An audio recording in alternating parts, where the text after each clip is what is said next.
Bugun Gullang Vazir qishlog'ini kuxnyamizni o'rnatib berdik.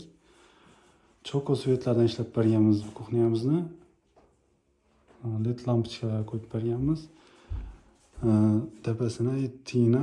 Biz neobычныйroq kuxnya.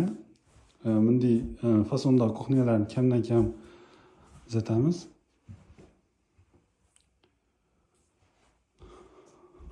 Bellarida chaynikka shunday akkurat narsalarni qo'yib ishlataveradilar. Menda sensorli kurchatorlar qo'yib berganmiz. Bu uchib turgandagi ko'rinishi.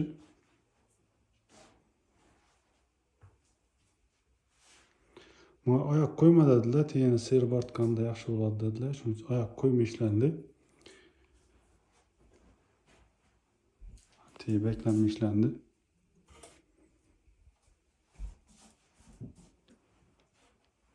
Kimga shunday ajoyib turdagi kuxnyalar kerak bo'lsa, bemalol asalni bo'lga aloqaga chiqaverasizlar.